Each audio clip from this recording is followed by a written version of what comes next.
ದಿನಾಚರಣೆಯ ಶುಭಾಶಯಗಳು. ನನ್ನ ಶಾಲೆ ಹೆಸರು PM ಶ್ರೀ ಸರ್ಕಾರಿ ಹಿರಿಯ ಪ್ರಾಥಮಿಕ ಶಾಲೆ ಸಿದ್ಧಾರೂಢ ಮಠ ಮೆಳವಂಕಿ. ನನ್ನ ಹೆಸರು ಗಂಗಮ್ಮ ಮಂಗಿ. ನಾನು ಓದುತ್ತಿರುವುದು ನಾಲ್ಕನೇ ತರಗತಿ. ಕಾಡು ಬೆಳೆಸಿ ನಾಡು ಉಳಿಸಿ, ಪರಿಸರವಿದ್ದರೆ ಸಂಸಾರ, ಅದೇ ಸೃಷ್ಟಿಯ ಸಾರ. ಕಾಡಿನ ಹಸಿರು ನಮ್ಮೆಲ್ಲರ ಉಸಿರು, ಮನೆಗೊಂದು ಮರ ಊರಿಗೊಂದು ವನ. ಕಾಡನ್ನು ಬೆಳೆಸಿ ನಾಡನ್ನು ಉಳಿಸಿ, ಕಾಡನ್ನು ಬೆಳೆಸಿ ಭೂ ತಾಪಮಾನ ಇಳಿಸಿ. ಕಾಡಿದ್ದರೆ ನಾವಿಲ್ಲಿ, ಕಾಡಿಲ್ಲದೆ ನಾವೆಲ್ಲಿ, ಕಡಿದರೆ ಮರ ಬರುವುದು ಬರ. ಪರಿಸರ ಸಂರಕ್ಷಣೆ ನಮ್ಮೆಲ್ಲರ ಹೊಣೆ, ಪರಿಸರ ನಾಶ ಮನುಕುಲ ಸರ್ವನಾಶ. ಹಸಿರು ಪ್ರೀತಿಸಿ ನಿಮ್ಮ ಪರಿಸರವನ್ನು ಉಳಿಸಿ, ಹಸಿರೇ ಉಸಿರು, ಉಸಿರಿಗಾಗಿ ಪರಿಸರ ರಕ್ಷಿಸೋಣ.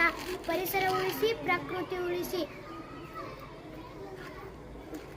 ಪರಿಸರ ಉಳಿಸುವ ಪ್ರತಿಜ್ಞೆ ಮಾಡಿ, ಭವಿಷ್ಯದಲ್ಲಿ ನಿಮ್ಮ ಜೀವನಕ್ಕಾಗಿ ಈಗಿನ ಪರಿಸರ